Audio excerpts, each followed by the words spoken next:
Comment planifier ses repas et être plus sereine?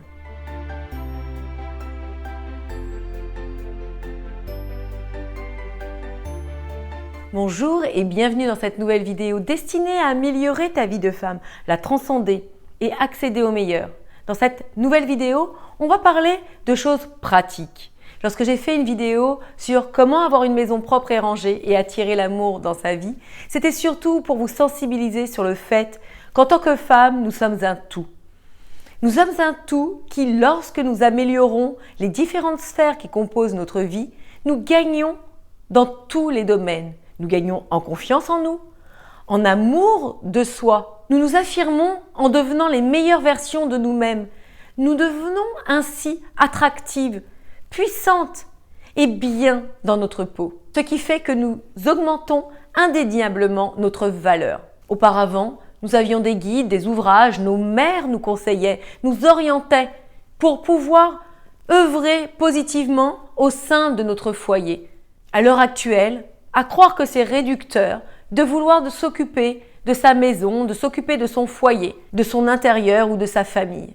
Pour celles qui ne verraient pas le rapport entre l'attirance d'un bon partenaire et le fait de développer sa valeur, je vous laisse libre de ne pas regarder cette vidéo. Et pour les autres, sachez que lorsque vous augmentez vos aptitudes dans toutes les différentes sphères de votre vie de femme, vous devenez des êtres attirants.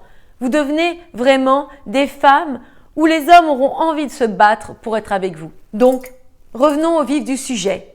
Comment concrètement planifier ses repas et gagner en sérénité? Premièrement, je vais regarder déjà dans mon frigo pour voir ce que j'ai et ce que je peux faire avec. Deuxièmement, je vais établir 1 ou 2 repas avec ce que j'aurai et je vais essayer de confectionner quelque chose pour ne rien jeter. Troisièmement, je vais m'asseoir tranquillement et me poser avec mes feuilles pour pouvoir planifier mes repas. Donc pour ce faire, je vais rechercher de l'inspiration sur les livres que j'ai déjà, sur Pinterest qui est vraiment un vivier d'inspiration, sur Internet. Et cela, je le fais en fonction des saisons, de mon humeur, de mes enfants, des goûts de chacun. Quatrièmement, je vais programmer mes repas sur le mois. Alors auparavant, je le faisais semaine par semaine, semaine après semaine. Mais en fait, je me suis rendu compte que déjà le temps que vous mettiez à décider à le faire, à vous poser et à vous mettre à le faire, eh bien, vous gagnez en temps dans le futur si vous programmez ça sur le mois. C'est peut-être au départ un peu fastidieux, mais je vous garantis qu'on y gagne énormément en sérénité et en cassement de tête. Cinquièmement, je vais donc accrocher mon planning, mais pour la semaine, sur mon frigo. Comme ça, il n'y aura plus le sempiternel. Qu'est-ce qu'on mange ce soir? Ils pourront le voir sur le frigo. Sixièmement, je vais pratiquer le batching cooking, comme appellent ça les anglo-saxons. C'est-à-dire que je vais préparer à l'avance, mais dans une catégorie, par exemple les carottes, eh bien, j'en aurai à l'avance pour pouvoir en mettre dans mes plats. Imaginons que vous les coupez, vous pouvez très bien les utiliser soit en légumes uniques, soit en accompagnement avec un autre légume. Voilà, vous les avez à disposition. Il suffit de les prendre dans le congélateur et c'est vraiment beaucoup plus pratique. Agir de la sorte présente de nombreux avantages. Premièrement, lorsqu'on est une famille comme moi de 5, planifier ses repas à l'avance nous permet de voir comme ça la manière dont on équilibre nos repas. C'est-à-dire qu'on voit parfaitement si on alterne viande, poisson, légumes, féculents. Ça permet d'avoir une vision d'ensemble. Deuxièmement, on gagne en sérénité. Plus de stress à se dire qu'est-ce qu'on mange ce soir, qu'est-ce que je vais faire ce soir. Parce que comme ça, par exemple, quand vous passez votre journée au travail ou à vos activités et qu'il y a quelque chose comme ça qui vous turlupine à vous dire oh, ce soir je ne sais pas ce que je vais faire, manger, il faut que je cours en course, eh bien vous perdez du temps, vous perdez de la sérénité. Et le fait d'avoir tout programmé vous allège l'esprit. Donc troisièmement, vous gagnez énormément de temps.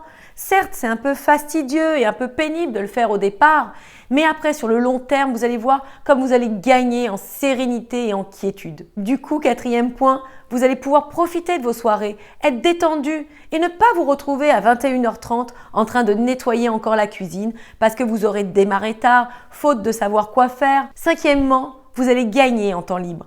Parce que certes, ça vous aura demandé un peu plus de temps, un peu plus d'efforts pour conscientiser un peu vos repas au départ.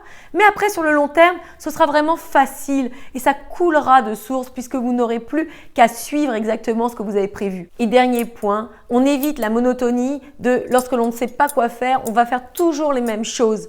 Et c'est triste. Alors que si vous avez le temps comme ça en amont de prévoir ce que vous allez faire, vous mettez de la gaieté et du bonheur au sein de votre famille. Et moi, j'adore faire l'analogie de la nourriture avec l'amour. Parce que le fait d'aimer l'autre, c'est aussi de donner. Et lorsque l'on cuisine, eh bien, c'est une preuve d'amour. Et rappelez-vous que je ne sais plus quel proverbe en parle, mais on dit aussi qu'on garde un homme auprès de nous par le ventre.